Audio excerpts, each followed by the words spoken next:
It was no accident that Ash always wore brown pants. Summer Game Fest, hosted by Jeff Keighley, was the first big event of E3. I didn't film this one, but I feel like that's fine because it kinda sucked. You know, for as much as I like Jeff Keighley, yeah, this event was pretty barren. There were like 8 anime RPG top-down games and then Among Us, so all in all, a pretty wide collection and selection of genres on this one. Overwatch 2, Sombra now has shoulders. Weezer gave the least exciting performance of their entire life. And that was pretty much it. Jeff Keighley, So, he's without talking further and ado, he said, please sit back and enjoy this truly spectacular world premiere.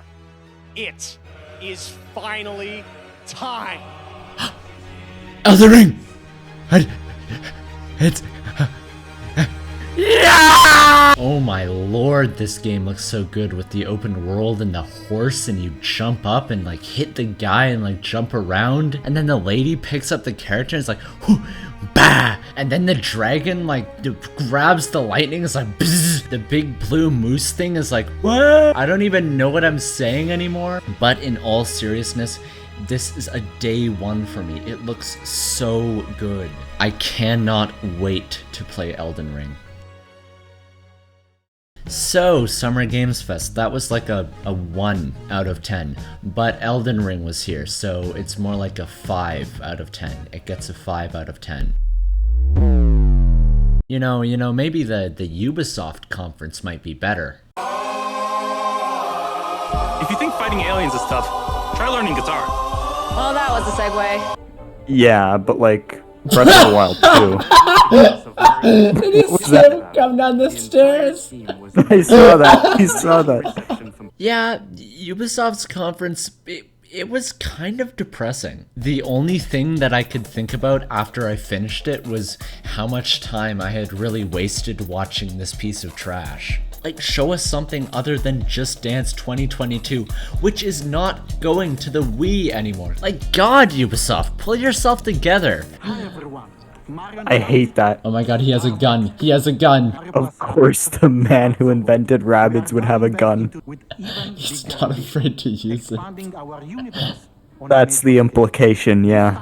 Rainbow Six Siege Extraction is really blowing all my expectations out of the water. It seriously looks even more generic than I thought it would. Yeah, I can't really see this one lasting more than 4 months. It looks like a $60 DLC for Siege, and I love Siege, but this just isn't it. What else was there? Oh yeah, there was this villains thing for Far Cry 6, which looked really interesting until the word Season Pass flashed up on the screen. Nice. Let me guess, Far Cry 6 Super Deluxe Edition. Intense Season Pass Edition. Ubisoft continuing the tradition of introducing developers with weird cinematic shots of them walking. They really do this a lot. They did it like 4 times. This is making me rabid with excitement. I don't think that's... And then they finish off the conference with a cinematic trailer for a Avatar game with no gameplay. Oh my god. Oh no. Oh my god, shut up. Seriously? No, get out of here. Avatar game? Ugh. No. He farted. I give this one a 1 out of 10. The 1 point is for the Rabbids guy, because he was pretty funny. Fallout 76 is now one of the most popular games on Game Pass, thanks to an incredibly welcoming and collaborative community. I have never owned an Xbox, but this conference made me want to. They showed so many games, it was just hit after hit, and I was just wondering, where was this in any of the other conferences? Seriously, Ubisoft, you take note of that. You take note of that, you write that down. Battlefield 2042 is looking like the most fun multiplayer game to come out in the last year and a half. Seriously, it just looks really promising. But it's EA we're talking about, so these guys. Yeah, so they'll find some way to mess it up. Halo, it looks like Halo. Forza looks pretty. Starfield, it looks like a cinematic trailer.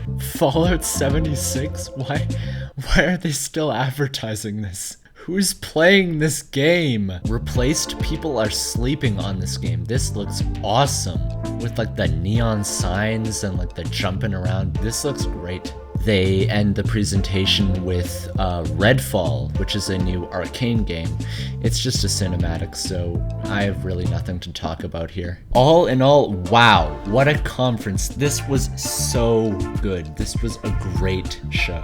9 out of 10. I could have gone without Fallout 76. It's pretty good. It's pretty good. It's the best one so far. They mentioned Fallout 76. Yeah, so that brings it down about 90 points. Yeah. The fantastical realm of Orcanon awaits. Finally, on the last day of E3, we have the Nintendo conference. They had a lot to make up for. The Nintendo Direct from about 6 months ago still remains to this day an abomination. Probably anything that they put out would be better than that thing. And it did live up to the hype. There were a lot of games here. Kazuya from Tekken is now in Smash. I mean, at least he doesn't have a sword. A new WarioWare game, I can confirm that this one does look pretty fun. A body has been discovered! He said it! Metroid fans get the first mainline entry in like 20 years. This one does look pretty good, so I'm happy for them. Doom Eternal on Switch. Don't get this. The fantastical realm of Orcanon awaits. No! But come on. We all know why we're here.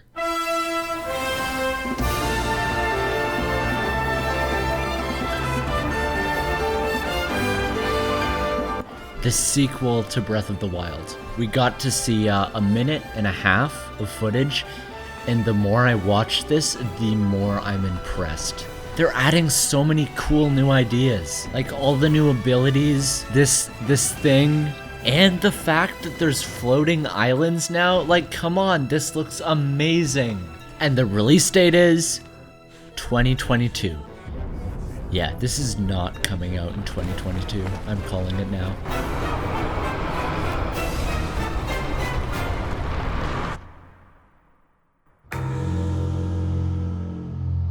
Seven out of 10. So, that was E3 2021. I mean, I didn't cover all the conferences. I know that Bandai Namco and Gearbox are in the running for having the worst shows in history. You know, like, feels like we used that time pretty well. I can't believe it. You know, and we're But I didn't watch those, so not my problem. All in all, just a bit of a mixed E3. I'm expecting next year to be a little bit better. I heard that Just Dance 2023 is gonna be straight fire.